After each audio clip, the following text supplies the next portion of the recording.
Edge of Excellence 2016. This is skater analysis for Sam Murray. Alright Sam, we're going to start off here with our forward stride. So with our forward stride, the first thing we want to take a look at is with our arm swing. We want to make sure with those arms we keep them tucked in nice and close to our body. We also want to make sure that we drive that elbow straight back behind us and we throw that arm out straight forward right at chest level. You can see here we just want to keep those arms tucked in a little bit closer to our body. When we drive that arm behind us, we just want to bend that elbow and drive it right back behind us. Right here you do a good job on this side. You can see that elbow come right back behind. It's exactly what we like to see. So now as we continue down, we're just going to take a look here with our forward stride. With our forward stride, we want to make sure that our stride direction is nice and wide and not pushing too far behind us. We want to make sure we're also fully extending that leg all the way out.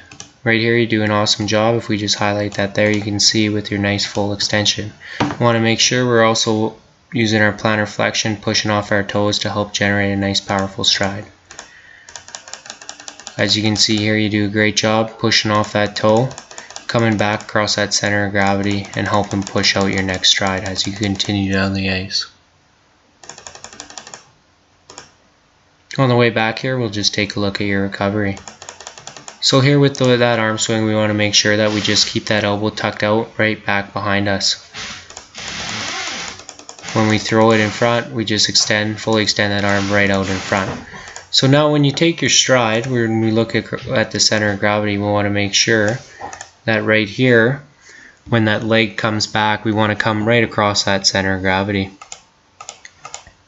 You can see when you place your foot down right here, okay, we'll move that line right there. We just want to make sure that we come at least to that center line. That just helps ensure that we can push out our stride on the other side. Really generate a nice powerful stride as we continue to skate in our forwards stride. Taking a look from our side angle. So from our side angle, we can take a look at a few more things. We want to take a look at and make sure that with our upper body lean, we're in that upper body position of about 50 to 52 degrees. So the weight's over top of our skates and we can generate more power. You can see here we're at about 45 degrees. So we're doing a pretty good job there with our upper body lean. If we just bring that seat down a little bit more, that'll just help ensure that naturally our shoulders will start to come up and we'll have that weight over top of our skates.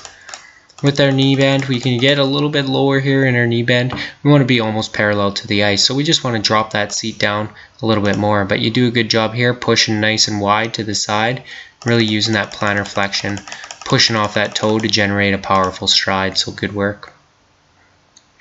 As we continue back this way, we'll take a look at our recovery. Okay, so now with our recovery, when we fully extend that leg, push off that toe, you do an awesome job here of keeping that lower part of your leg angled down towards the ice. We want to make sure we keep our toe caps low to the ice and we don't kick our heels up too high right here, because when we bring that foot in, we want to get our skate blade down to the ice as quick as possible to help drive out that next stride as we go. So you do a really good job there. Good work. Now we'll take a look at our backward stride. So with our backward stride, okay, we want to be even lower. We want to bend those knees nice and low and pull those shoulders back. When we push to the side, here with our backward stride, okay, I know we're doing a couple crossovers here, but what we want is really to drive that leg out, fully extend that leg 45 degrees and bring it back underneath our body. Okay, we want to make sure our recovery comes right back underneath our body.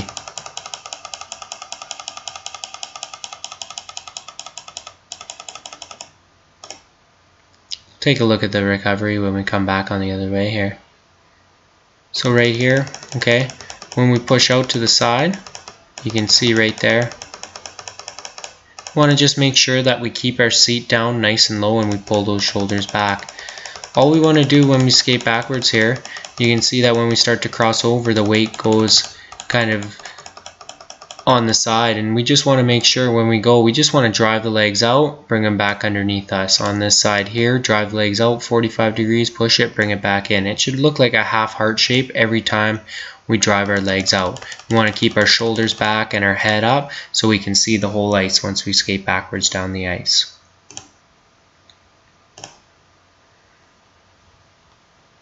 Alright, now we'll take a look at our crossovers. So with our crossovers, what we want to make sure of is what we learned this week. We want to make sure from the waist up we lean out of that turn. We want to put the weight over top of our skates in order to generate more power. We also want to make sure our head is up and our shoulders are back.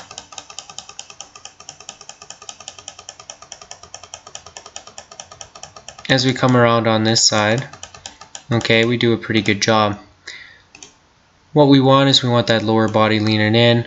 We want to make sure with our upper body we just crack at that waist, and we want to put the weight over top of our skates right there. We do a pretty good job here. Okay, we just want to continue to make sure that when we go, this is actually really good. You can see from this angle here, you're fully extending that leg, pushing to the outside of the circle, and you do a good job right here. You have your head up and your shoulders are back. So when you go here, we want to continue to just drive those legs, pump those legs as fast as we can when we go around that circle.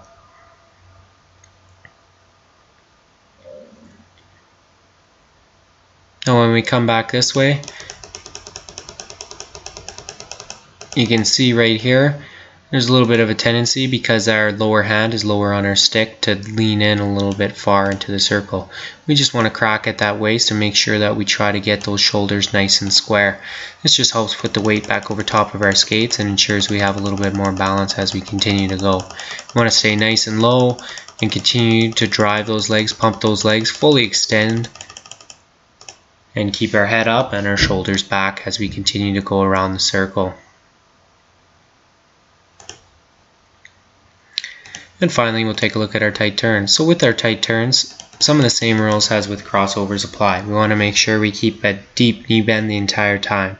We want to crack at that waist and try to get that inside shoulder up. We want to turn with our head and our shoulders first, then our body follows. So you do a good job here. You stay light on your inside foot, place it down. As we go around, we want to turn with our head and our shoulders first, which we do. We just want to stay low in that knee bend, continue to drive that outside leg around in order to generate speed and really explode out of that turn. Do a good job crossing over and then exploding out into that next turn. Right here, you do a good job. You lift that inside skate, place it down. We just want to have our shoulders back and our head up. Right here, you see when we come out, we start to stand up a little bit. Let's just stay a little bit lower in our knee bend as we continue to go around in our tight turns. Right here, you do a pretty good job, and you can see the position here. This is the position we want to be in. Nice shoulders, nice and square, right over top of our skates. Looks really good. And as we continue to go, we want to explode out. Just stay low in that knee bend, keep our shoulders back and our head up the entire time.